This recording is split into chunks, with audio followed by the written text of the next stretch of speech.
You guys, 100,000 welcomes to the CSC. If any of you are new and are not on our mailing list, though I doubt that because you're here, but if you are new and would like to be on the mailing list, no obligations of any sort, you're more than welcome. If I'm not loud enough, let me know. No question is too dumb, or too stupid, or too caustic, or too, what's the word I'm looking for? Controversial. If you ask a question that's long answer, that takes a long answer, I'd like to somewhat protect some people from having to hear it, especially if they've heard me give that long answer before. So I might put it near the end, so if you've heard me talk about that, it won't be too redundant for you. I do really mean this sincerely. I will not be avoiding questions because they're tough, but some questions do take a little more time. So I'll just try to measure that, and if it becomes pressing enough, just push me on it, and I'll be glad to deal with it. I think that's it. Again, just get up at any time to put a note in the basket if you'd like, and Mark will be gathering those. Mark, is that true? Well, we got a lot of good ones. Yeah. So I'm going to say a little prayer. I'm very aware that everybody here is not a believer, which is totally amazingly cool. But I am one, as you might imagine, though some people wonder. And this is the prayer I pray before I sit down to write a homily and before I preach on Sunday. So I'm going to pray it now because I'll be talking from those same levels, I hope. But this is the prayer, and you might find it helpful when you're in some difficult, tricky situations, challenging perhaps, or where you find yourself not all the way secure, which I always am in front of questions. So anyway, this is how I pray, and you're welcome to pray with it too. And I definitely invite you to make the mark on your body that I will make on mine.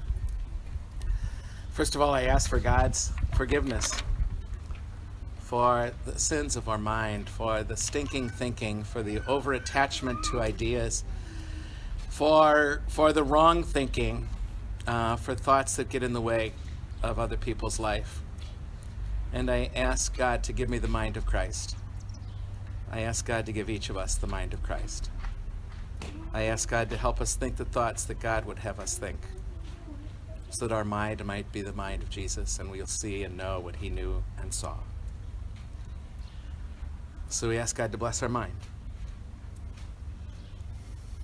May we think what Jesus thought. And I ask God to bless our hearts. Forgive us, Lord. Forgive us for the issues that rage at the core of our being. Forgive us for our misaligned values and intentions and dreams that are too much about us and not enough about others or the future of the world. Align our heart with your most sacred heart. Replace our hard, cold hearts with your beating heart that beats with great love for all. And replace our hearts with your heart outside our bodies, Lord, so that all here tonight and anybody who hears us ever think out loud will sense your great love for us, your heart beating for them. And finally, Lord, we ask you to bless our lips and our tongue. Give us only the words that will lift people up and add to people's life, not take anything away of value or put them down. In the name of the Father, Son, and Holy Spirit, amen. You want to read them or you want me to read them? I can, whatever, if you just These hand two are them. kind of related, but you might want to deal with this. Why do we pray? What is the purpose of prayer? You guys, if anybody has a thought, a question, an answer when I'm done speaking, feel very free to add it to the conversation. Obviously, we can't have too many responding, but I do want you to share your wisdom on this too. I'm not the only person here who knows how to answer these. And my experience will be my experience. But I hope to not speak outside of the church's understanding of these things, because you deserve to have 3,000 years of church life, of human life at your disposal tonight, not just Gary Braun's 60 years. Mass can be pretty boring. Why should I go to Mass even when I don't get much out of it? Actually, those are not related at all. Where does Mark go? So let me start with prayer first. What is the purpose of prayer? I can tell you some of the reasons I pray. I pray because I need to know there's more to life than Gary Braun. I pray to be taken to a bigger place with a bigger perspective. It's almost like when I'm not praying, I'm down in the valley, and when I'm praying, I'm up on this mountaintop and I can see everything so much more clearly from here. I pray because I want to see the road a little clearer, not just the place I'm standing, but where I came from and where I'm going. I pray because I need to listen to a voice that has a truth beyond any truth I know. I pray because it's a way to love. And so when I pray for other people, I am holding them in my heart in that moment. And so that's the question of intercessory prayer. Does it work? Does it affect change to pray for somebody? The image some of you have heard me use before is there's all this love in the universe. It's moving around us all the time.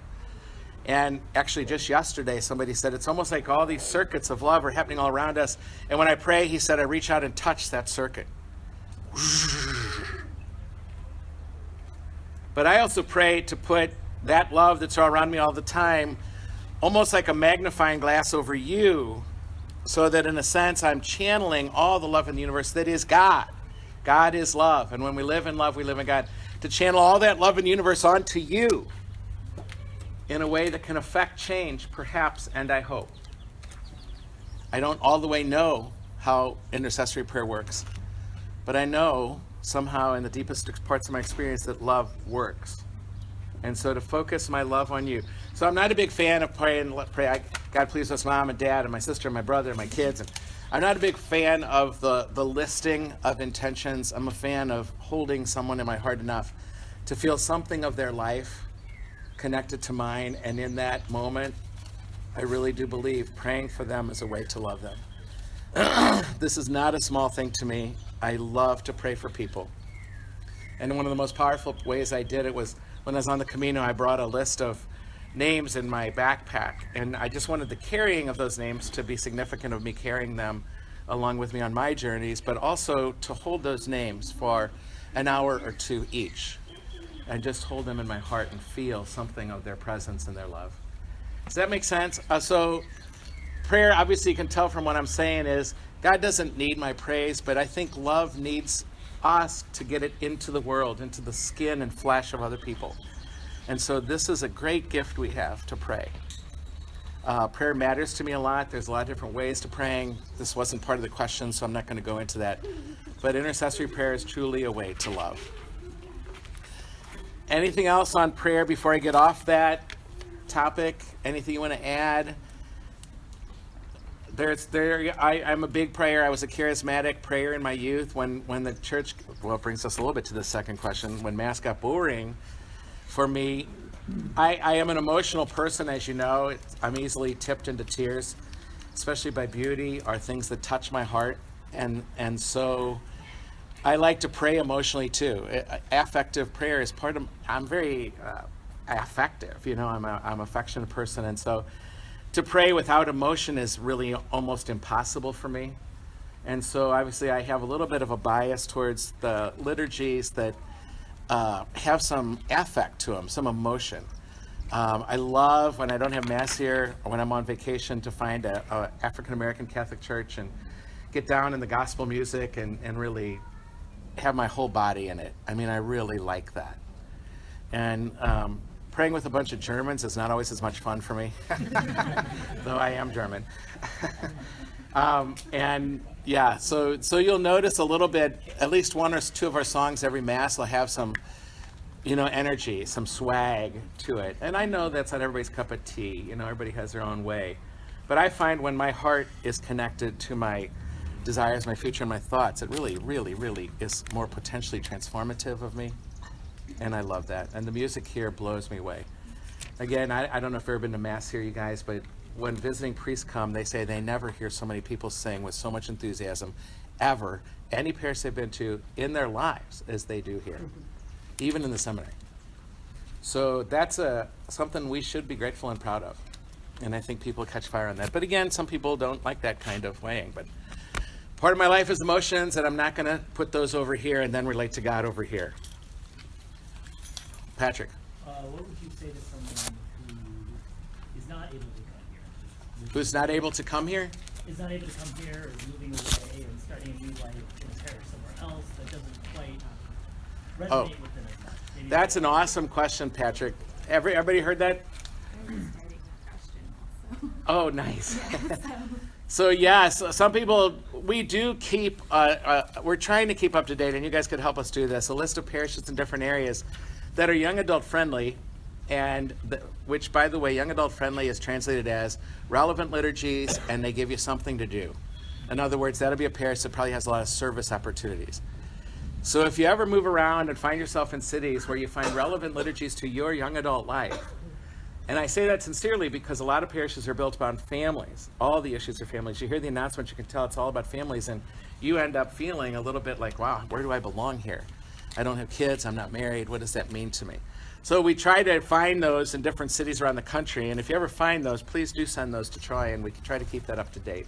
I just heard about a great parish just outside of San Diego the other day, and they said they even use the same music we use. And the preaching was excellent, and it was just a vibrant community. So that's going to go on the list. Remind me to give you that one. I think I already have it, actually. In Coronado? I think it was in Coronado. Anyway, so thanks, Patrick, for that. What do you do if you're in a parish that's really boring? Every once in a while, as a priest in the Archdiocese of St. Louis, I have to go to the cathedral for Mass. And I went the other day. Now, I got to tell you, in some ways, I love the cathedral because it's, first of all, if you've never been to the Cathedral Basilica, it's just the other side of the park. It's like looking at it through a kaleidoscope. Largest expanse mosaics in the world, 88 million, 82 million pieces of glass.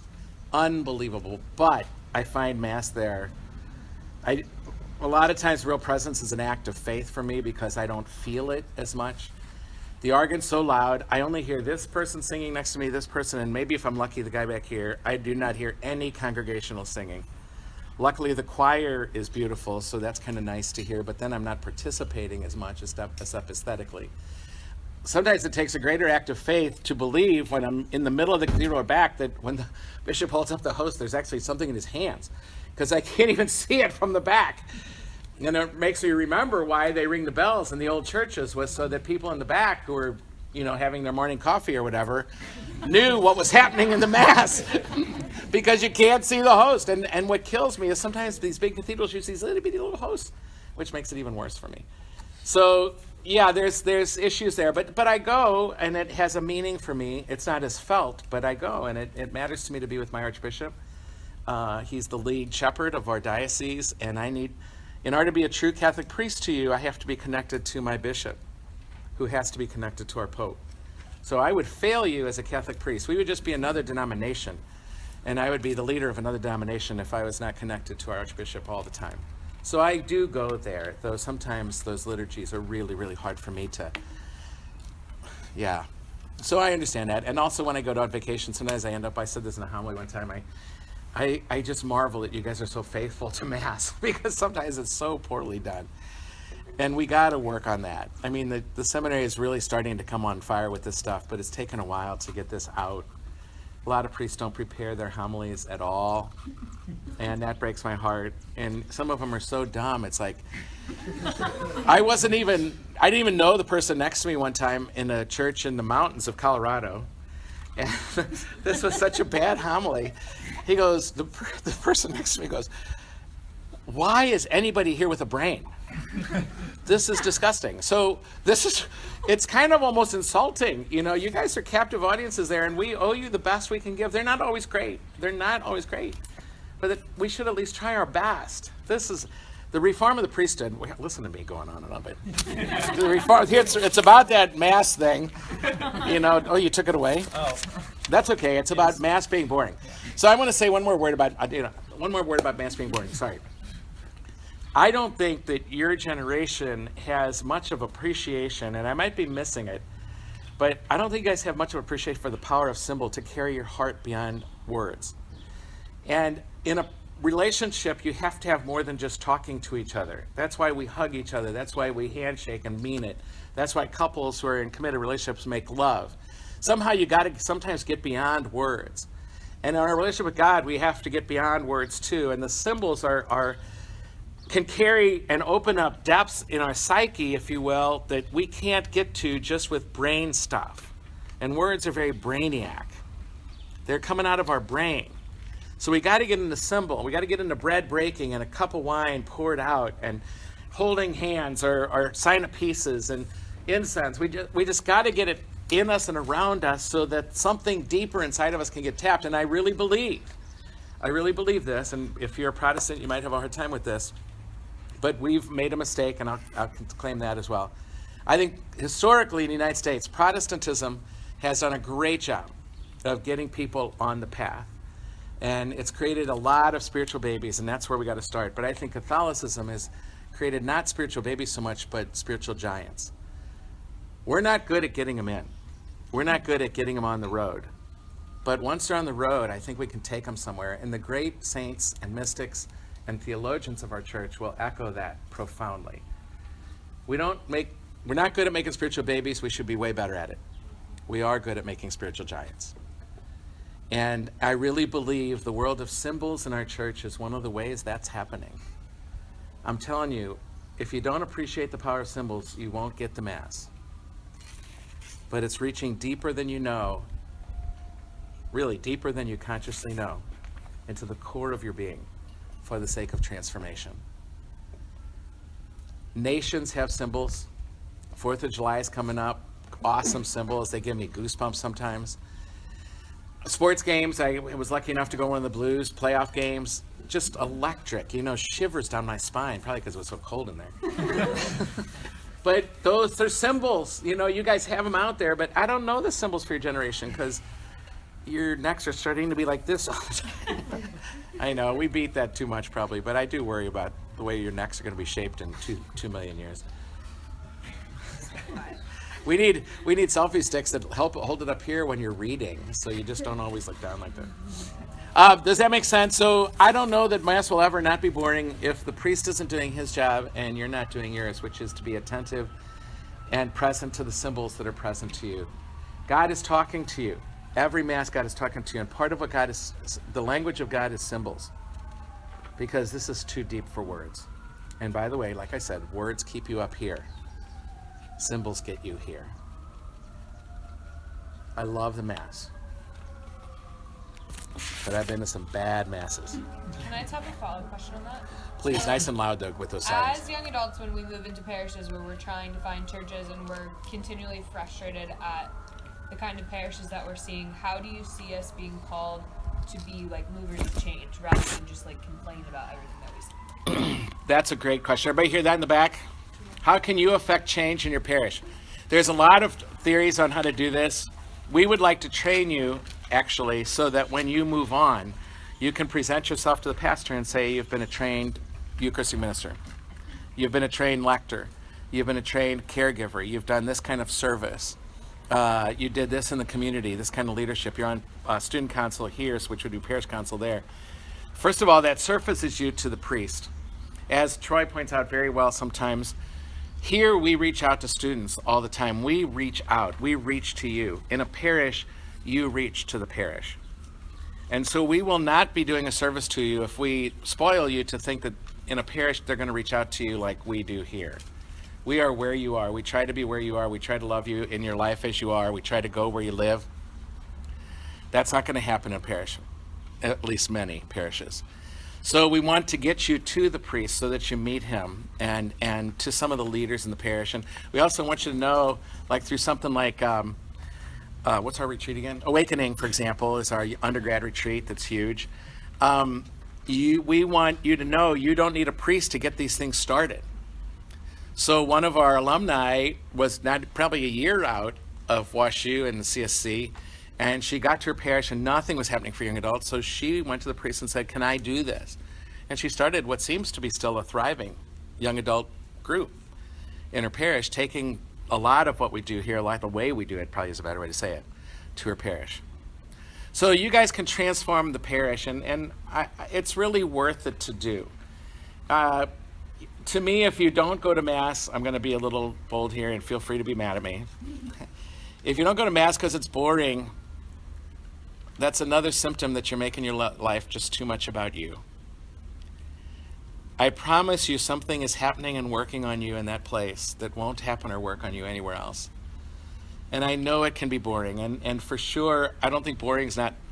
We'll find places for you to go that will feed your soul. But in the meantime, don't stop. I really, really want to beg you to not stop. and I'm not saying that because I'm a priest and I should, and I make no extra money for saying that to you. I don't get a cut on whatever you give to your next parish. But I say it to you because I love you guys. I love you guys. I really believe with all my heart there's something in this for you that is beyond words. I really, really mean that. And I could tear up over that because I worry about people who don't have a habit of faith built into their life. And yeah, the most I can say without any judgment on them, but the most I can say is that every suicide I've ever gone to is not anybody who practiced their faith. Almost 100%. I want you to have the foundation that's going to hold you together at some level when everything else is taken away. Because there will be times when everything will be taken away. And I just so want you to have that habit of just this is where you go to stand on your foundation again, where you feel love, or you know love is here for you. And in a communion symbol of actually taking it in so that you can live it out, with that horrible boss, like the staff has here. Does that make sense at all? Sorry for you getting so emotional about it, but I really, really want you guys to know what's there. I don't know how to say it any other way. Here, can I add something to that? Please. So yeah, I often get that question, Joey, from alums sometimes about, what do I do? How do I, I'm in a place that's not offering much. Where do I go, etc. And I guess the most common response I get is most of you guys, probably almost everyone here, is privileged to have an excellent education that's propelled them into the secular world to do amazing things.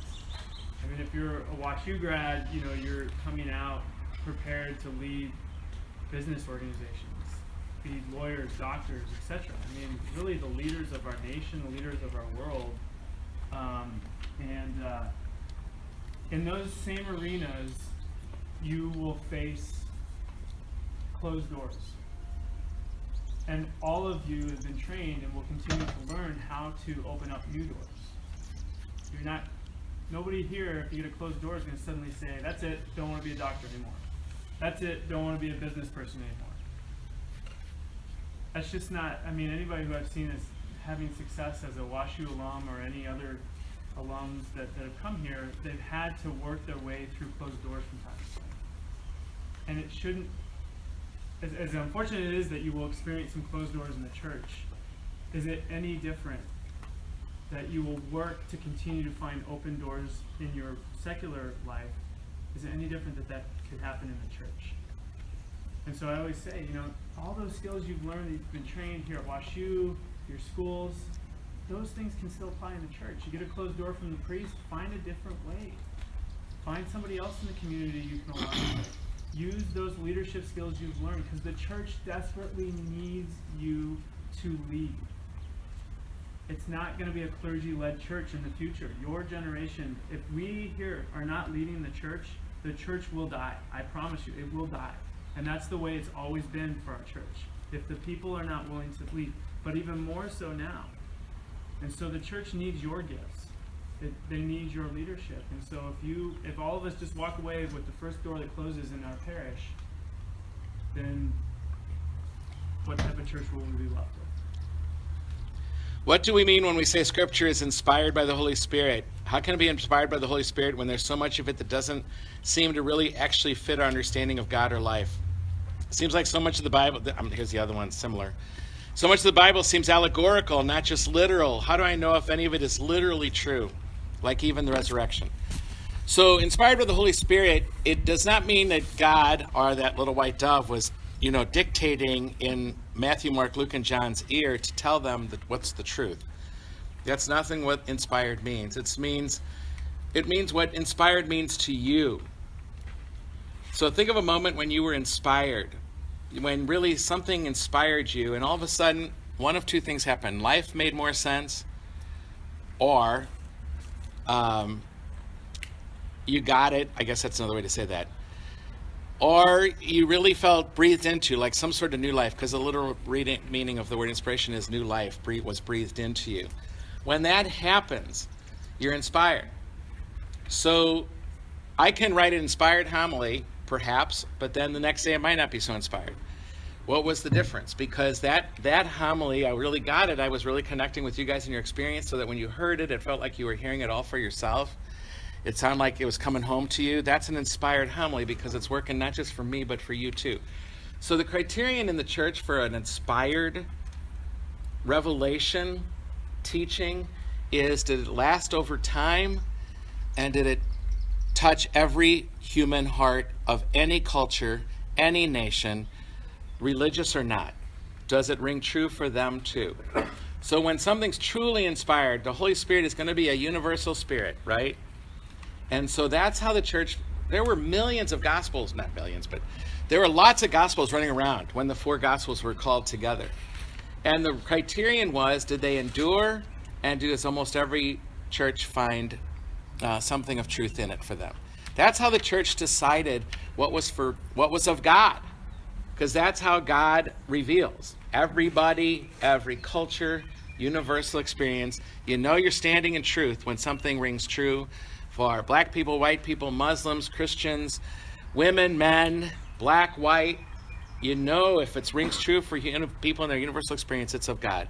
That's what it means. That's how the church discerns, essentially, what it means to be inspired. And these 4 gospels stood the test of time and place and universality. The other ones didn't quite hold that kind of truth.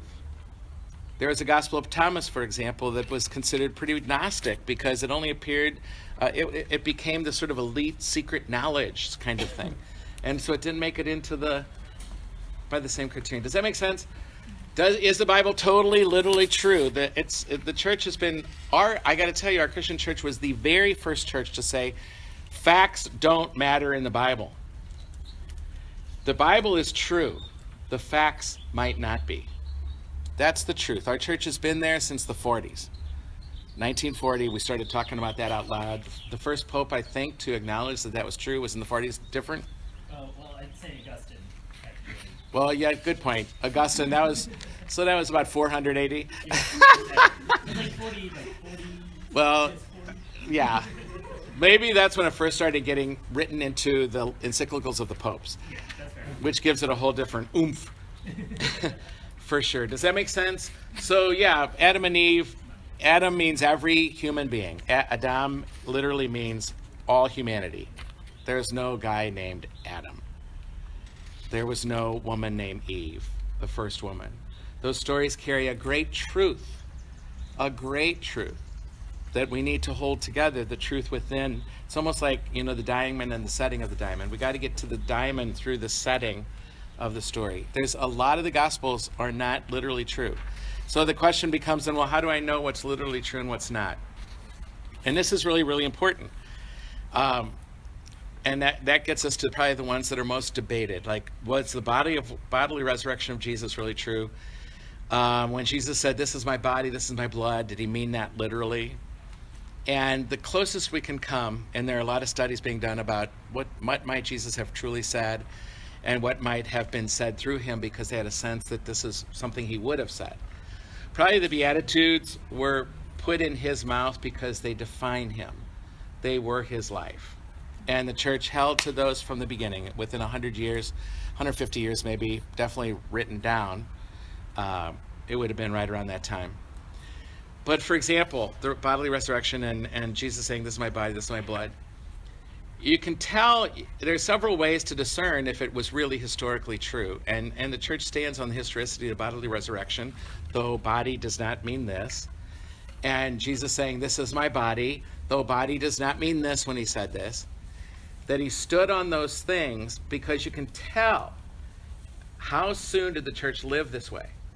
After his death, was this happening? Did Christians risk their lives to do this?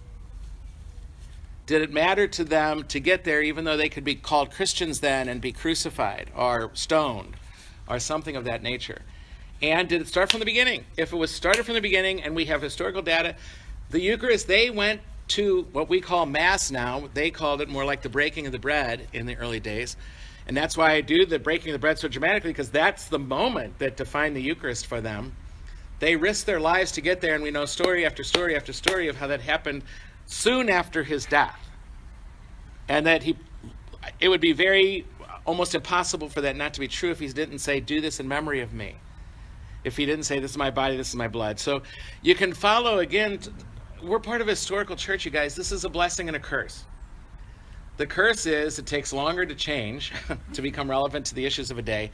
The blessing is, holy cow, we can learn from our mistakes, and history teaches. If I didn't ground myself in history, I'd be a happy Protestant. But I'm not a happy Protestant because I really believe that this was emerged out of human lived experience for 3,000 years, starting with the Jews, starting with Abraham. 3,000 years we're talking about right now. None of what I've said so far is just my opinion, though the interpretation may be. But does that make sense at all? So that's how you know if it's inspired. I can read a poem. I try to read a poem before I go to bed every night. I read it for a bunch of different reasons. But some poems move me so much that it's almost hard to go to sleep because it's just, I don't want the lights to go off. It just feels so good to be in this zone. That's inspiration. I can be walking, doing my miles, and all of a sudden I just get this insight or this sense of things that makes so much sense out of the universe, or at least my life or my relationships. And that's in a moment of inspiration. The Holy Spirit is up to this in our lives all the time. Official inspiration that we can talk about with each other is what the church is going to sort of say. It's going to percolate. Those inspirations will percolate to the top. People hold to them for centuries, all different cultures of the world. Educated and uneducated, they'll kind of get it. And that's the wisdom that stays. Long answer, but it's really, really important that you know that. I don't want to discover universal wisdom on my own from scratch. I appreciate, though the historical church is a pain in my butt sometimes, and it does take forever, and I could go faster sometimes. It feels like, I had a spiritual director one time say to me that being in the church is a lot of times like riding in a bus across the country, and somebody keeps pulling that cord all the time to stop the bus to go to the bathroom. It just takes forever. But as one of our mystics said so well, I'd rather be on that bus than walking that alone. And even though I get annoyed by those people going to the bathroom all the time, I'd rather not be alone in this. And I don't want to discover wisdom for myself. It would take too long, and I'm too stupid. I really need 3,000 years of that. That's the Bible, okay? Inspiration. What's that? There's a few on We got to go faster, right? discernment in action. And How do you discern when God is calling you to something? Where do you see Catholic social teaching being what is? I don't know if that's his. In our culture? I don't think they could spell it either. What way do you think it could speak to and challenge our culture? Oh, great question. How can we as young adults evangelize, aka make spiritual babies? Ooh, thanks for listening. Let's talk about discernment when God is calling you to do something. The criterion is essentially, do you have the gifts to do what you think you might be being called to do, where does you have this dream? Can you do it? Do you have what it takes? If you think you're called to be a neurosurgeon and you've only gone to 3rd grade, just stop thinking about that. That's not going to happen. So you got to work with what you can do, your gifts. And then, is the need out there? Can you do it? Is the need out there? And when you think about you meeting that need, do you kind of find yourself feeling happy? And happy is a stupid word, but like there's something joyful, there's something full about this. You know, that's how the priesthood emerged for me, was that kind of a way. That I was told I had the gifts. I started thinking about when I met this really cool priest who seemed to be having fun, and I'm very attracted to fun. And he was an awesome guy, and I loved his homilies, and I would gravitate to his masses because I walked away with something to think about the rest of the day. And I wondered if I could do that, and I saw the need, and you know, I every time I thought about it, I would resist it because of the sacrifices that weren't very attractive to an 18-year-old. But at the same time, it felt really awesome. Like, wow, what a privilege that would be to be at the cutting edge of people's faith, hope, and love. You know, and so it made sense to me. That's discernment. And if you ever want to discern how to pick your partner for life, we can help you with that too. Where do you see Catholic social teaching being in our culture? Sorry. What is it again? Instantiated. Instantiated? Yeah. Instituted. Oh, instituted in our culture. What ways do you think it can speak and challenge our culture? Patrick, do you have a thought about that? I was asking for your thoughts. Well, the culture, we're a very cultured church. The church has got to be in dialogue with the culture. The greatest gift of Vatican II was that the church finally began to identify that it is not going to exist if it's not in dialogue with the current culture. What are the issues of your day? So when you look at your millennial culture, what are some of the challenges of your culture? You got a million challenges.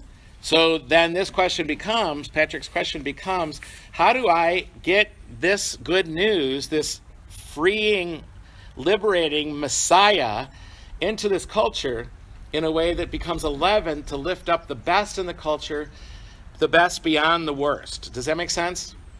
There are a lot of priests, and I will be like this sometimes, and somebody told me I was still too much like this one of the Sundays of Lent this year, who will just make the culture look dark, dark, dark, and bad. It's not. It's not. Don't let us do that to you. There's a lot of God in the culture, and there's a lot of the devil in the culture.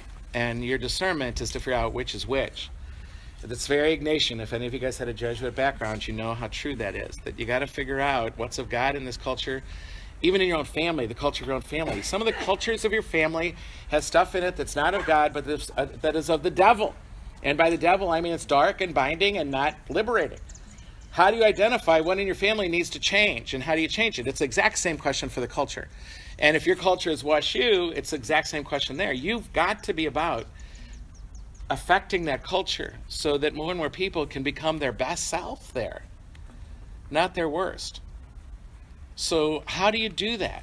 So real quick, in 30 seconds, brainstorm, just say a word or two. What is some of the crap in your culture that's getting in people's way of flourishing? Your culture, millennium culture, middle of America, Washington University. What's getting in your way? Smartphones, dumb people.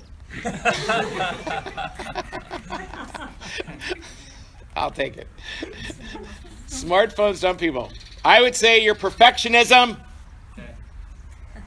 I see it all the time. Breaks my heart for you guys. I would say your hookup culture, if that's not too trite to talk about. I would say physicalness before shared hearts is going to get in your way. And nobody knows how to turn it around. Might be too late. Cat's out of the bag. But still, I would say I'm not going to recommend it. But there's a way, the CSC, for example. So our job here is to be leaven in that world. We got to be leaven. We got to raise up the best. Any other quick, staff too, any other quick issues in the culture? A preference for communication that isn't face-to-face. Communication that's not face-to-face. Yeah. Amen. Hiding, even delivering painful messages like I don't want to date you anymore. That's not face-to-face. I'm sorry. Politics. We're not going to go there tonight. Avoiding suffering. What is it? Avoiding suffering. Avoiding suffering. Doing what makes me feel good as opposed to commitment and duty. Yeah. Yeah. Making a God out of one of two things, your feelings or your ideas. Both of those are false gods. Be careful of idolizing your emotions and basing your life on that, or idolizing your thoughts and letting your ideas become more important than your relationship. If that happens, we're hosed. Ideology, and that's one of the things about politics that's causing me concern, is ideology is getting in the way of people's love for each other. And it's leading to all kinds of judgments. And it's not good. So we're having a very discouraged, my sense of things in America right now is people are very discouraged about the future of this country. We got to talk about that. We have to talk to that. We have to figure out how to deal with this. Because it's really important. I mean, this is really hugely important. Where do you think, Kathy? Oh, is that okay, Patrick? Yeah, you got it. Was I perfect? Maybe not. So the other one is very similar to that. How do you evangelize? To be the leaven in your culture, you guys. To red flag behaviors that don't need to be said. Don't let people treat each other poorly. If you're involved with people gossiping and feeling good about themselves because they put other people down, just kind of kindly, gently say, gosh, let's talk about you. I don't want to talk about them. I want to talk about you. Bring it back to them, and then you'll have an amazingly gratifying evening. Amazingly gratifying. St. Ignatius said the most powerful tool of evangelization is being attractive and enticing, being physical. He didn't mean physical. I don't mean physical either. But he meant, like, you guys have all probably met someone in your lives where you're like, gosh, there's something about that person that makes me want to be with them. That makes me want to spend more time with them. That makes me want to be a better person. That makes me make better choices in my life. And St. Ignatius would say those are the people who truly are evangelized. Because if you are truly following the Christian message, then your life will be attractive. Because it'll be a life that looks joyful, that's happy, and people will want that.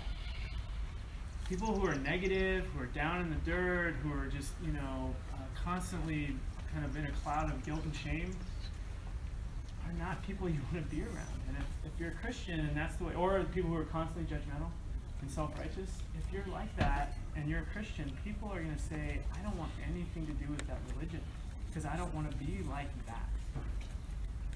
If there's any, I'm sorry. No, the virtuous attract people to virtue. That is so true. And ladies, if you want to echo or say anything out, we just don't want me and Troy and the male staff to be the speakers here. You have awesome insight. I have friends who have admitted to a lack of motivation to pursue faith, God, and spirituality. So I wonder, what are some ways that you may have used in the past to reignite your motivation to pursue faith if when you experience the loss of motivation? It's not an if. It's definitely a when. Definitely certain things challenge motivation. One is tiredness. I'm always after you guys to get enough sleep. You got to sleep. If you want to be an evangelizer and a lover, you've got to get enough sleep. And many of you who've lived around here have heard me nag about this. I mean that. I can't even tell you, you can't be exhausted all the time and expect to be motivated. Another thing that demotivates me, at least sometimes, is people, I guess it's running into mean people, or running into people who are doing the church in a way that seems so antithetical to the gospel of Jesus. And I get so discouraged. The discouragement affects my motivation. That's when I pray. I mean, literally, that's one of the things that drives me to prayer. Two things drive me to prayer, to go back to the very first question: gratitude and a broken heart. And a broken heart, I also mean discouragement. That's when I get down on my knees next to my bed and pray. No ifs, ands, or buts about it. I learned that from my daddy, and I will always kneel next to my bed to pray. So, a couple times I've woken up in that position with a crank in my neck. It's a tiredness book. I don't always practice what I preach, by the way. But I do get too tired too, and I don't sleep enough sometimes as well. But I can't even tell you how important those couple things are. So then when I pray, what it gives me is that new perspective. And I can say this much: I became a priest to help establish the reign of God on this earth, to do my best to help people be aligned and help myself to be aligned with the values of the kingdom of God.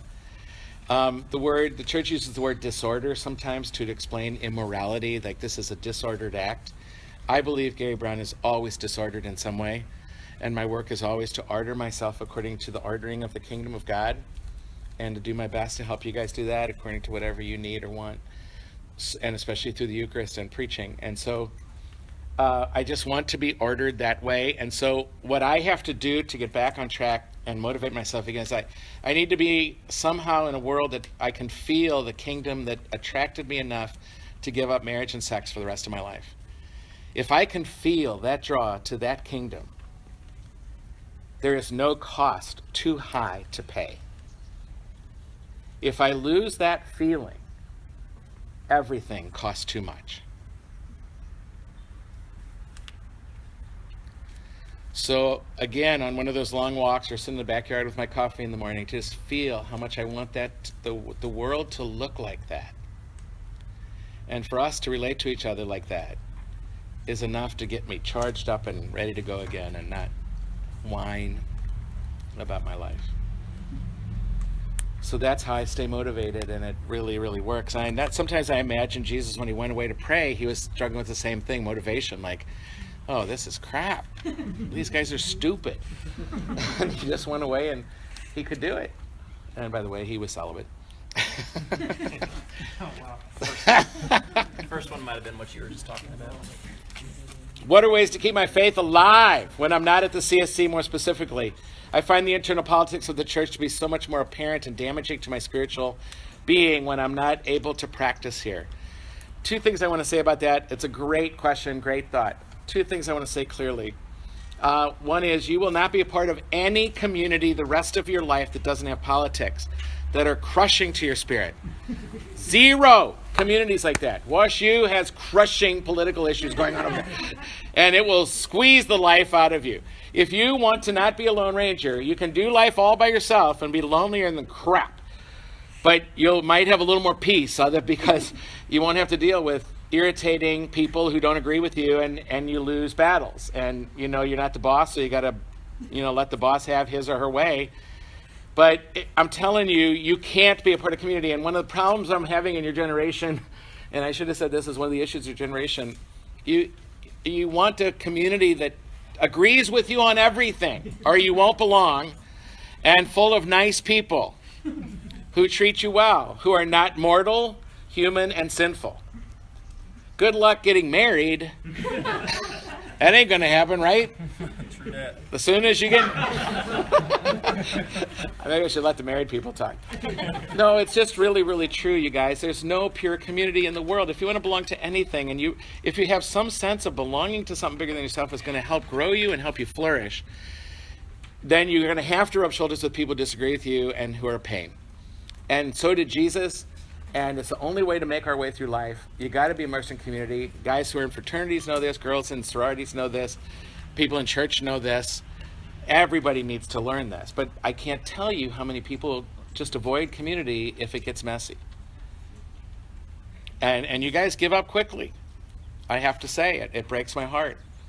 You're not going to... Good luck finding a community that agrees with everything you said. I don't need the church to agree with everything I say to get the value of the church for myself and be a huge part enough to be a priest.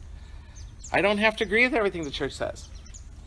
But I'm going to work with the church to make the church its best and let the church make me my best. And the way I'm a pastor here is way different than some of you would like. Suck it up.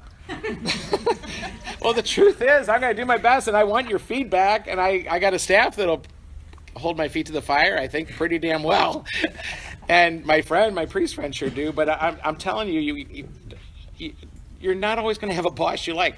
So when the CEOs meet me, this just happened this week, CEOs meet me, Gary, what's going on with college folks? They don't want to take orders. They think they know more than I do. I've been in this job 40 years, and they come out of college, and they think they know everything. Well, do you?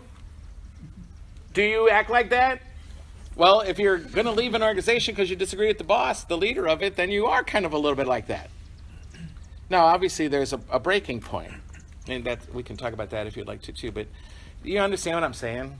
I mean, it's just, we got to figure out the community is huge. I wish Justin was here, Lorenz, because he works in a really tight little community called L'Arche, just a couple miles from here, that's developmentally disabled adults. You've heard of it?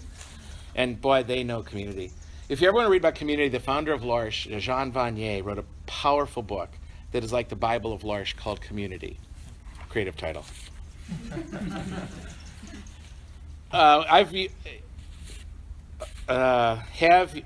What's the first word? I think it's R. Are you on the right path in your life if you're happy with your major career but have trouble finding God in it? Oh, wow, that's a great question. Who are you guys? This is why you guys should be preaching and not me. I mean, you guys, these are great questions. Are you on the right path in your life if you're happy with your major career but having trouble finding God in it? The stab I'm going to take at that, I think you're going to feel close to God again if you're feeling your human limitation, the broken heart thing, the letting goes of life, but also if you're truly grateful in life. So happy is one thing, grateful is another. I would rather be grateful than happy. Happy is a word in America I think we base on emotions too much.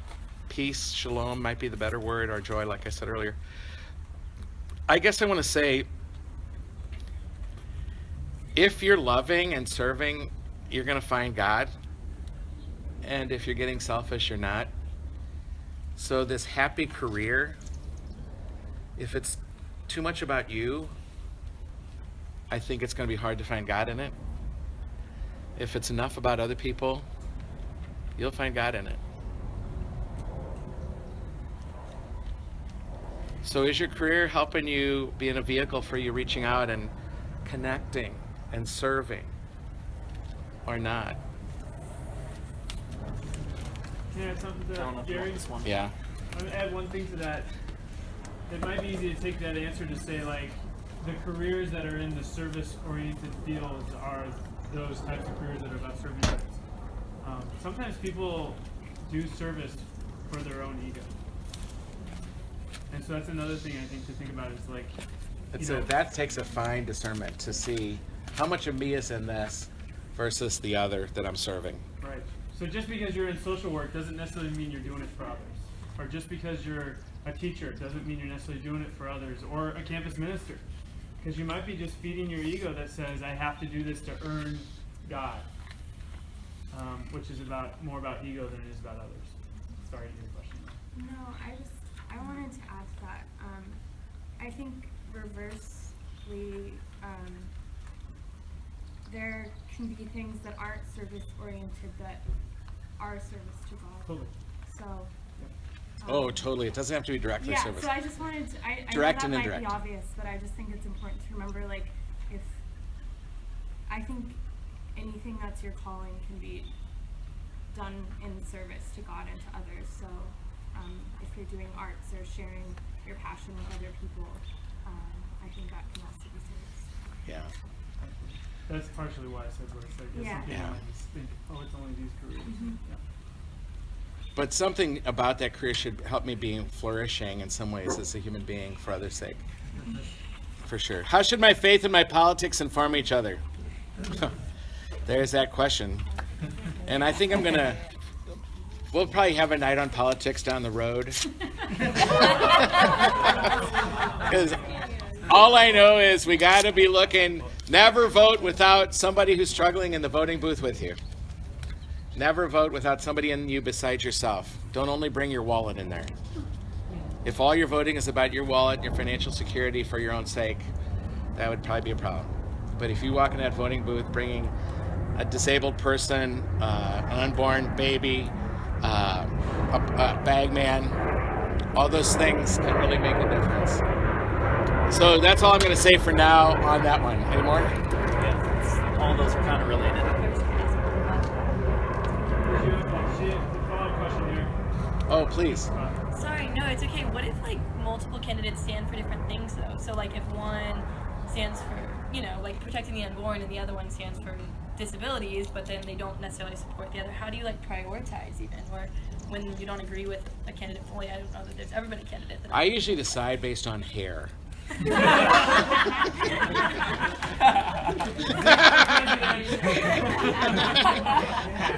Zeke and Nate. No, that is true. That's one of the problems the church. The Bishops' Conference has been really silent this year because nobody represents all the major issues the church holds dear. I mean, they're all over the place, and so. But I don't think that's a dispensation from voting. I think we're going to have to take our lot, pray our butts off, listen carefully, especially to things like debates, not advertisements, but debates. And I would say listen to the other side. One of the biggest problems we have in this country is we listen to things that agree with us. So Fox people need to listen to MSNBC, and then MSNBC listeners need to listen to Fox sometimes. For my own sake, I listen to Rush Limbaugh every morning when I'm in the shower, and it's interesting. Then I go to confession. If we can work miracles, why can only priests perform transubstantiation? That's a really good one. Don't put me out of a job, whoever asked that question. What are your thoughts on the Pope opening research on female deaconesses? I'd say it's about 300 years too late. It's never too late. I mean, it's time. We seem to have a ritual in the early church for female deacons. I think it's being studied. The Pope is doing a great thing right now to say he threw it out to the universal church. 1 billion people, he's saying, give me your thoughts, study it. Here's a commission, get your feedback to them, and let's go from here. I'm very, very hopeful and very, very excited. I wrote 2 letters to Pope Benedict, and one of them was that. Dear Pope Benedict, please ordain, reinstitute the Order of Female Deacons. And I just said, because you can. What was the other letter? You don't want to know. No, that's another topic. No, I was trying to, well, I can answer it.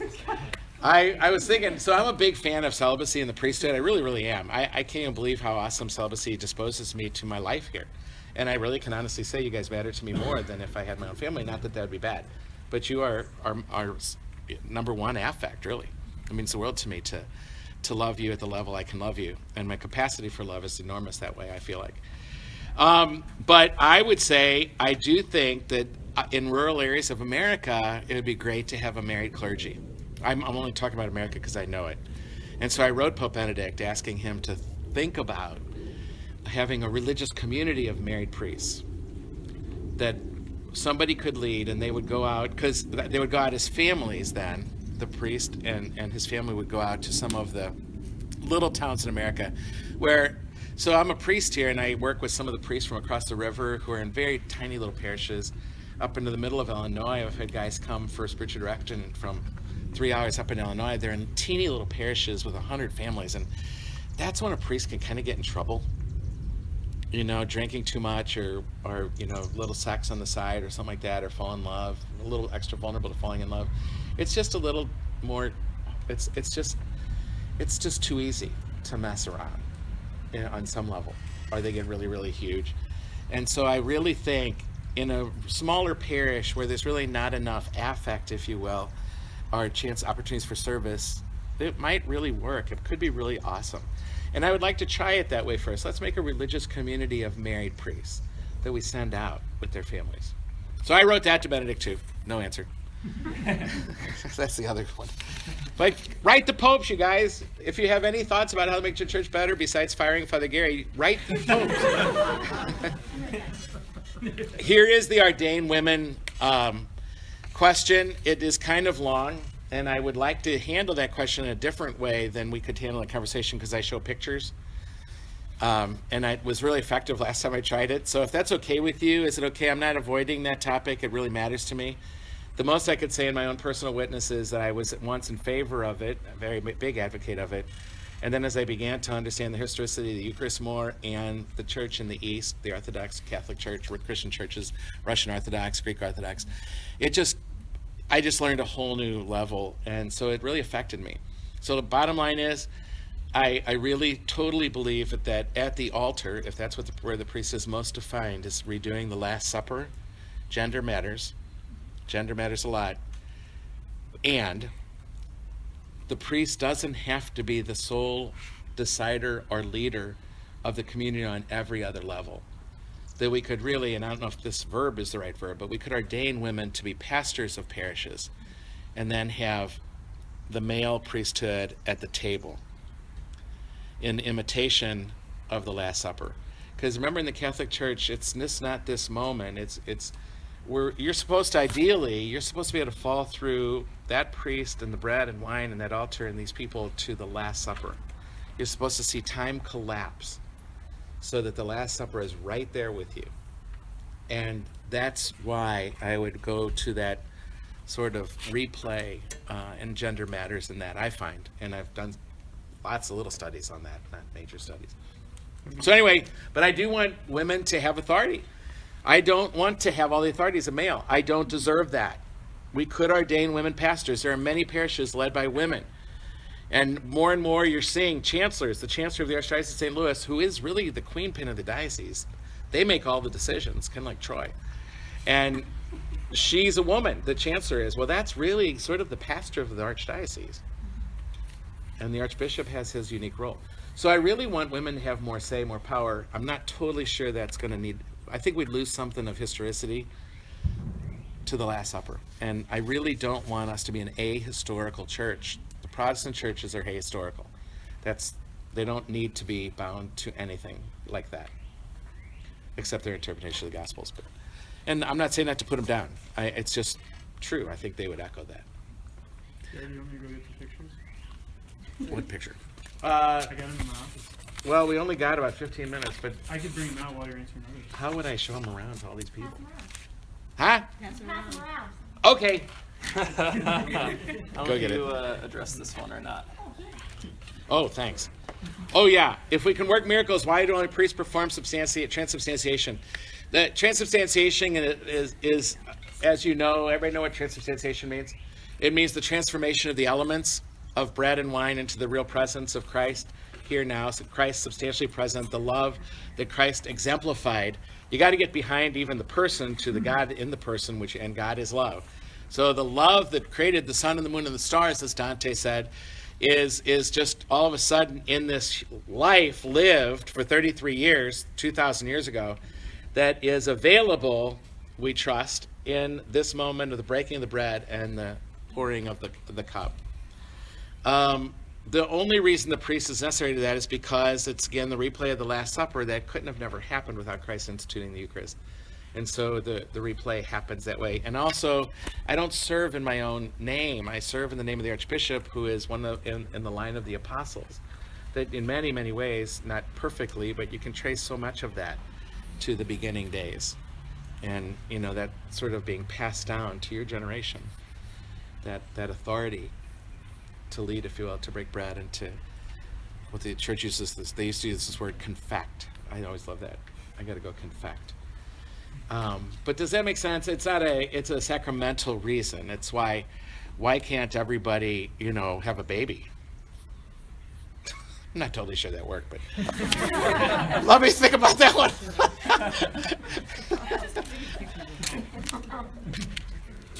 But by the way, you guys, we have an awesome spiritual library downstairs just through those windows here. It's not the most best organized library in the world, but there is some great spiritual reading in there. And if you got extra time in the summer to do spiritual reading, and we got some great books in the offices that can talk about the history of the Mass. There's one called The 10 Models of the Eucharist that describes 10 facets of the Mass. And the presider is part of those facets, the priest and the maleness of the priesthood. But these books they would lead to so much depth in your life if you have time to do that. How do you know when relationships to others, organizations are toxic? Ooh, boy, that's a great question. There are such things as toxic relationships, and there's possible toxic communities. How do you know the difference? The question here is, how do I know the difference between normal struggles of community or relationships versus the toxicity of those? I'm going to throw out a couple things, and would you guys, Lynn, you might be able to address this way better than I could. Lynn, as you know, is a therapist, studied at WashU and in social work. Does a lot of our couple counseling here. So does Mary. It would be neat if she would have lingered a little bit. But I'm going to suggest toxic is when it doesn't go away, doesn't get better, the other person is not willing to work on it if you are willing to work on it with him or her. So it's toxic if one or the other will not get help if they need it. Toxic. If I'm trying to get help and you're not, and we're in a relationship, that's a problem.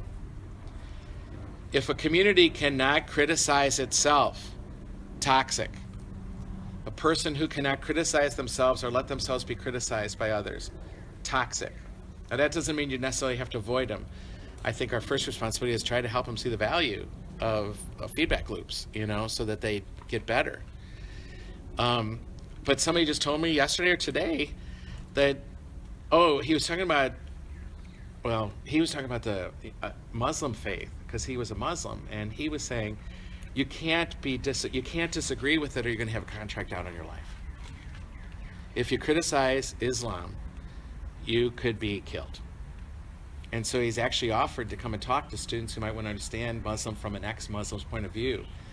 But we can't use his name. We can't announce that he's giving this talk here because he could be killed. So the problem is, and I'm not putting down Islam in that at all, but my point is, if you can't be a part of something where you can be honest, if I couldn't be a part of a church where I could write Pope Benedict those things, if I couldn't go for a walk with my Archbishop and tell him what I'm concerned about that I'm not hearing, or who's not at our tables of the church, or people who are being hurt by things he's saying, and because of the way he says it, not necessarily the truth in them, then something's going to get really toxic. So Is that a long answer? Is that okay to say, to leave it at that? Anybody want to add anything? The only thing I would add is that, is this experience creating compassion in me? Am I becoming a more loving person towards myself and towards others, of course? And I think that's a really important word. I do think that's the bottom line. My worry in them hearing this, because the same worry I have for myself hearing that, is there's always dry periods in every relationship, in every community. You know, dry periods where you don't get the passion. And that's not a signal necessarily to leave. Every marriage goes through really dry times. And how do you know when the dryness says, whoa, beware, danger? Or how do you know when it's, time to go or time to work on this? And I do think we owe it to ourselves to work on it. So I've been in the priesthood. I would say I've been ordained 40 years next May, and I would say there were a couple periods of maybe 3 years where it was really sort of a desert, where I just couldn't get my act together, and I'm glad I didn't leave, because it rekindled. I did those things I described to you guys before. I went to my mountaintop. I went for walks. I thought about how much of this is in Gary. And I can almost always tell you, if you're feeling distant from God or from the community, or even from your vocation perhaps, it's probably because love is not happening. Something of the giving and receiving of love is not happening. And so that's going to be toxic. So I would say that is true, 100% true, but it can't be just based on how you feel, because there's really hard times in marriage. One of my married friends said to me one time, he said, Gary, when it gets hard, I never knew it was going to stay hard this long. And the same with life. I mean, we go through depressions. I don't want anybody to jump off a bridge when they're depressed, because we will fix that. We will find a way. We have the science to fix this. Just hang in there with us. Let us help you. 3 suicides last year. What they all had in common was that none of them could ask for help. We will help you. The kind of medicine that's out there, the kind of people that are around you in community, you are loved. We will help you. We'll figure it out. It might take a bit. It's not forever. So like what Lynn said is really, really huge. And you don't have to wait forever. There comes a time. Reaching out, like what you said, I think reaching out, being in community, being authentic with other people, being real. And, community's huge. And oh, sorry, Molly had her hand up. Sorry. Yeah, and I would also add, I think a lot of those questions that you asked, it's really, when we're in kind of a toxic situation, it's hard to answer those correctly ourselves. And so I think it's really on us as friends and as community members and as Catholics to really kind of point that out to other people. So when you see your friend being physically or emotionally or sexually abused by their partner, you don't just wait and say, oh, they would leave if it was toxic. I know my friend. You kind of, you say something, you step up, and you step out. I'm glad you said that, because there are times when the signal is clear and immediate, and you need to distance yourself from that person, that community. And that's why we promise you guys, you will never be shamed here. If you're in a community that ever shames you for being who you are, that's probably a toxic relationship. You will never be shamed here. We won't let anybody do that to you. You deserve to be protected from that. And I mean that sincerely. Let us know if you're feeling that from another of your peers, or especially from the staff. That's toxic. Shame is toxic. Many of you have had toxic families. And one of the greatest things about a bigger community is that you can undo some of the shit of your toxic family. Is that thing still on? You can undo some of that when you join a community that's bigger than yourself. And I can't even tell you the number of graduated students who said if it wasn't for the CSC, they would have never learned another way to live and love than they had from their parents, because what they learned wasn't working anymore. And we can introduce people to a whole nother way here, which is what Jesus did. That's who the man is. He's the man. Are we done? Troy's got pictures. This sounds so bad. Well, so just fair warning, it does contain nudity, but all of a sudden everybody's gonna stay.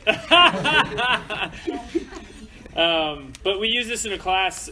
We use these in a class that we taught last semester on just like how to defend your faith. And so, got a couple photos, you can pass them around, of just a female corpus on a crucifix, and just like, kind of stirring it up a little bit. So the only thing I'm going to preface that by saying, it's just because you're going to get it, it's going to be a bit till it gets around to you, is when you're looking at it, ask yourself, what is it saying to you? What does it say to you to see a female corpus? So my point is, if I see a cross with a corpus on it, and I walk over and I see a male corpus, and I walk over to this other one and I see a female corpus, I'm going to think, feel, experience two different things. And I'm going to propose to you that when you see a male corpus, you're going to think of Good Friday and Jesus. Immediately, pre-verbal, and if you see a female corpus, you're going to think of some sort of symbolizing here that's valid and good and beautiful and true. Like perhaps they're saying, wow, women have really suffered a lot. Even powerlessness. That you're not going to be brought immediately back to the historical moment like you would with the male corpus. That's my theory. But isn't that because we've been socially created to see it that way? Like at some point, how do you shift that? Well, you're asking a great question, especially in the transgendered conversations that are coming out now. It is not as clear, but some of the greatest psychologists, Jung and Freud, would say if you experience somebody as a male or you experience them as a female, that's the primal experience of a person. The primal experience. The first experience you have will be of gender. And you wouldn't have a woman play George Washington crossing the Delaware if you want to bring people back to George Washington. You would have, most all the time, you'd have a male. You could have somebody gay, you could have somebody black. It's still going to speak to the moment. And that's Carl Jung and Sigmund Freud, who were some of the, but people wonder about them too. All I want to say is, my point is just that when you experience somebody, it's your experience of them, it's not who they are. So this is not in the transgendered park right now. I'm just saying your experience of them is going to really be the first experience you have of them. And it really connects to your historical experience of men or women. And that's just true. So when you replay history, you probably won't have a woman play a man or a man play a woman, unless they're dressed like a man or a woman. So sometimes Shakespeare would have a woman play or a man play a woman, but they were dressed like a woman, and you couldn't all the way tell. I don't know enough about plays to get into all that. But Adam, you can deal with that literature question. But does that make sense? So just ask yourself, when you look at that, did it immediately take you back to Good Friday, or did it take you back to some other truth that's a valid, good truth? So when we've replayed the Passion here on Good Friday, there have been times we played a woman play Jesus and a man. Very different experiences, I would say, for most students. And good, though. Both good. Yeah. Very good. Oh, yeah. Remember when Linda Domeyer, development director, was the first one we had play Jesus? It's really something to think about. So think about that when you think of history and how shows you've seen, what's on Broadway right now? I guess my question is, when do we start to change history? And when do we become the people who are changing that image of how we associate? Depends if you want to replay history or you don't. I want the world to be alert to the suffering of women. I'll put a woman on a cross any day, but if you want to alert them to the Last Supper, I'm putting a man. Yeah, that sounded really bad. I'll put a woman on a cross. Delete that, David. You know what I meant, right? But if I'm replaying history, I'm using a man. But if I want to speak to the suffering of women, which is a powerful, powerful conversation to have, how women have been discounted in the centuries and overwhelmed by male power, that's also powerful to have. It really comes down to the question of what the Catholic Church teaches about what Eucharist is. And so this comes back to our own personal beliefs of what Eucharist is. And just to draw an analogy to another faith tradition, the Jewish faith, it's our sense of history in that moment of Eucharist is so the same as the Jewish faithful's experience of Exodus. When they celebrate Passover every year, they're not celebrating it as if it was something that happened, 3,000 years ago or 2,500 years ago. They teach it to their children as if they are actually experiencing the Exodus here and now. Right now, it's happening to them. And the same is true for us for the Eucharist. We're not up there. Father Gary's not up there, celebrating Mass as if this was something that happened 2,000 years ago. Jesus was here, and so I'm going to represent that. No, that's the Lord's Supper actually happening, and we're actually we're around the table. So the term that's used for the priest in that is in persona Christi. He literally is Christ standing in that moment. Just in that moment. Just remember. But it would be the same for the Jewish people. If they had a woman suddenly like standing in for Moses, it would be a little bit of a disconnect. Once again, there could be powerful symbolism in that. But Moses, in celebrating that Passover, Moses is so essential to that Passover. To represent Moses means you have to have somebody who engenders that. Because he was a man, not because male is better, but just because Moses is a man. And that's just at the altar. Don't forget, women need to have more power in the church. The church is starting to address this. I predict in your lifetime, in the next 10 years, you will see women leading more and more of the curial offices in Rome that are running the church. Right now, they're male bishops. So we need to stop this part of the conversation right now to get to the last three. We only got 5 more minutes because we promised you guys an hour and 30 minutes. But I will be around afterwards if you want to pursue the questions on that. How can I believe in God in a world so full of suffering? The problem with this question is it's an idea about God that isn't real or true. God does not have power to end suffering. When we say God is all-powerful, we're talking about all-powerful love. This notion of God is more Zeus than the God Jesus believed in and loved. I do not worship Zeus. I do not worship a God who can end suffering by snapping his fingers. Therefore, if he could, why doesn't he? That's not a question I have. The power of God is the power of love. And it's love that raises people to life.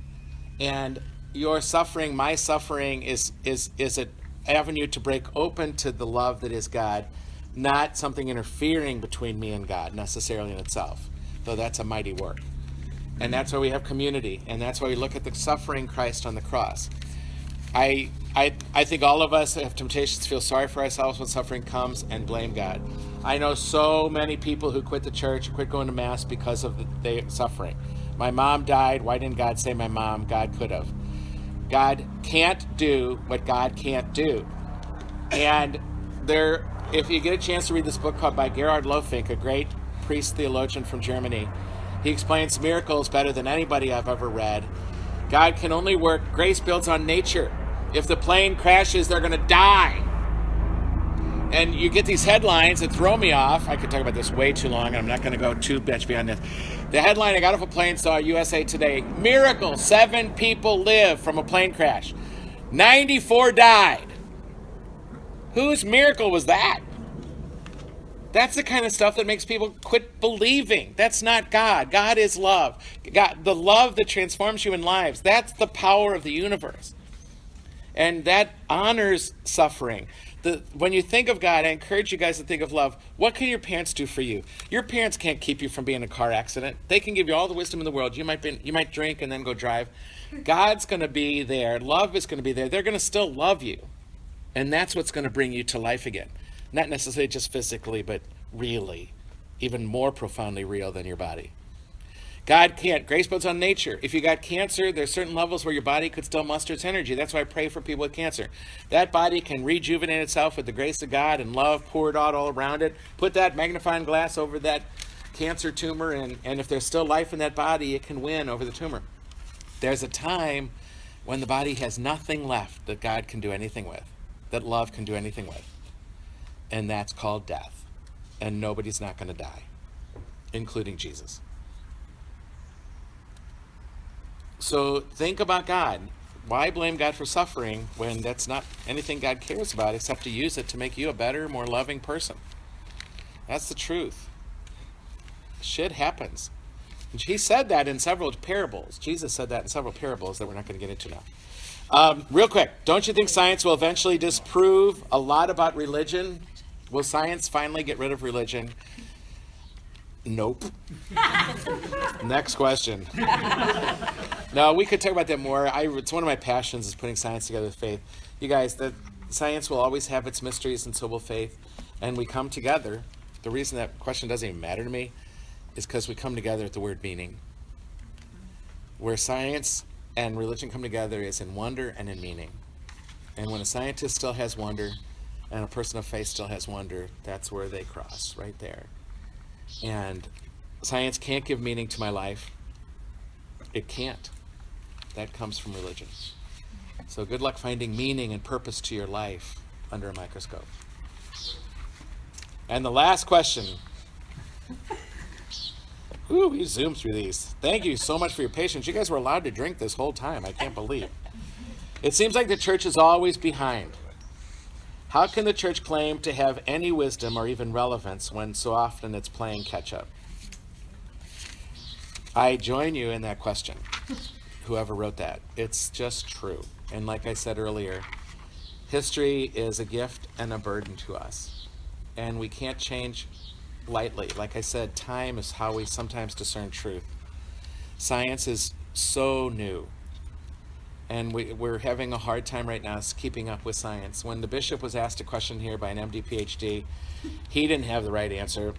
He asked me to get the right answer. I said, Archbishop, you tell me the truth, and if it's intelligent, I'll pass it on to him. He didn't know, so he sent me to the bishop's conference in D.C. I went to all the offices that had, and most of them hadn't even thought of those questions.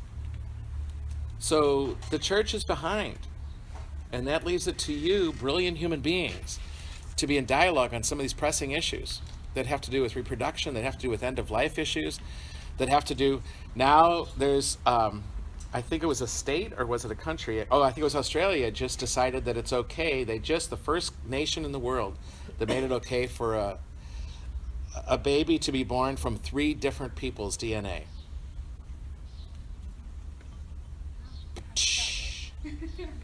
The church has never thought of that question. Trust me. And I shiver at that thought, because I do worry that we're getting ahead of our ethics, so much so. And the last question, the last thing is porn for you guys. They got these new 3D porn images, and I'm not just being funny about this porn thing. I am telling you, sex is going to be totally, the natural instincts of sex are going to be totally revolutionized by putting these glasses on that put a woman or a man in front of you that is more real, beautiful, attractive than anything you've ever seen, and make it look so real that you won't even know that it's fake. Are you kidding me? We have no clue how to address these kinds of things. And that will be happening in your lifetime as well. I find, and what I love about the church is, and we're doing it tonight, this is church, you guys. We're asking the questions that we each need to be contributing perspective and answers to. We each need to be part of these, because the church is working on it too. And we can go to bishops' conferences and pose these kinds of questions and say, we need you guys to be thinking about this. They get it from us. They take it, and then the teaching happens. So it's hard to be part of that, especially if it goes slow. But some ways we're way ahead, some ways we're behind. Like this MD PhD student said, I just don't want to look like a fool. I just want to have good answers for my pagan, atheistic friends. I hope that makes sense. Thank you, more than I can say. You guys, I guess the most I want to come out of this is you guys, this is gold. This is gold. This is gold. I hope you never stop asking questions. This is what it means to be Catholic. We can't lose the seeker part of life. And just the fact that I was up here trying to poke at some of these answers doesn't mean that the priest is the answer man. You are also women and men who have answers and questions. And you belong. You really do belong with your questions. So please don't ever stop asking them. These have more to do with faith than 800 canon law books and 400 catechisms. Keep asking questions. Your soul will never get old or dry if you keep asking questions. Amen? Amen. Have a beer. All right. Thank you, Father Gary. Thank you. Thank you. Thanks, Mike. Thanks, staff. Hang out. Feel free to make yourself at home. It's a gorgeous St. Louis night. Can I hold your dog for 1 second? Hi, lady. Hi, lady. Oh, she was so cute. So you said